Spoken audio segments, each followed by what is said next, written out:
ជំរាបសួរលោកគ្រូនិងសិស្សរបស់ទាំងអស់គ្នាថាភាពនៃនាមថារ៉ូមកពីក្រុម AV13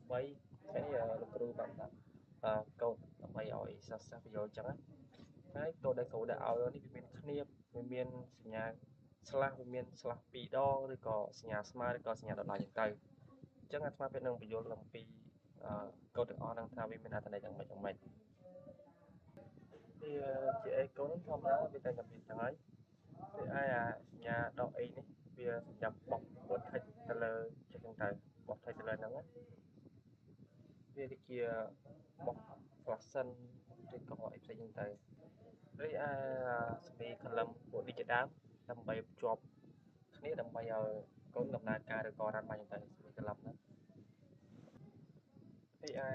រឹតស៊ីកម្មនេះដើម្បីវាមានអត្ថន័យថាវាគួរតម្លៃចេញពី user មួយចឹងទៅ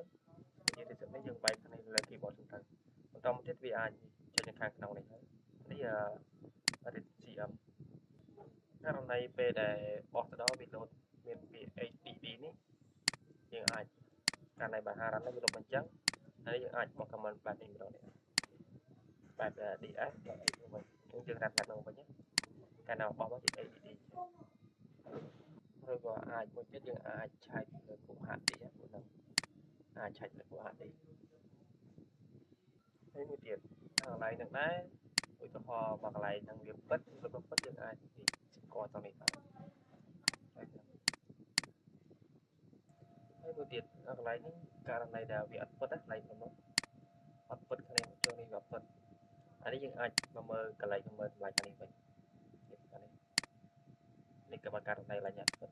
យើងអាចមើលកន្លែងនេះបានអញ្ចឹងហើយមួយទៀតបើករណីវាស្មើត្រង់កន្លែងRAM នេះអាចRAM នេះយើងអាចមកមើលនេះដក CI នេះខាងនេះបាននេះបើករណីវាស្មើ RAM យើងអាចមកមើលខាងនេះបានទៀតហើយមួយទៀតបើករណីវាពិតទៀតយើងអាចមកមើលខាងនេះបាននេះអាចអានខាងនេះបាននេះគ្នាយើងអាចតាមបាយ hostnet ដក A ចឹងនេះបើករណីវាពិតយើងអាចមកមើលខាងនេះទៀតហើយបើករណីទាំងអស់ហ្នឹងវាអត់ពិតទៀតនេះបើអត់ពិតទៀតនេះយើងអាចកន្លែងមកមើលខាងនេះបាន echo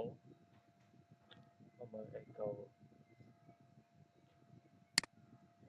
ខាងនេះខាងនេះecho យើងអាចបាយ comment not found បាននេះបើករណីអត់ពិតទៀតអាចខាងនេះបានតាមខាងនេះបានហ្នឹងទៅមើលកន្លែងខាងនេះវិញភាសាគ្នារ៉ាប់វាដើរនេះទៅកន្លែងបញ្ជាក់ថា not found នេះជាដើមនេះយើងអាចមើលខាងនេះបាននេះកាលណាបើយើងរ៉ាន់អីខុសទៅវាអាចទៅលុប comment នេះ comment not found នេះបាននេះករណីដែល AD ហើយមួយទៀតនេះត្រង់កន្លែង RAM នេះតែករណីវាពិតវានឹង load នេះ comment not found នេះបើករណីវាពិតជាបាយ RAM ជាដើមឬក៏ AD ជាដើមទៅនេះវានឹង comment not found ទាំង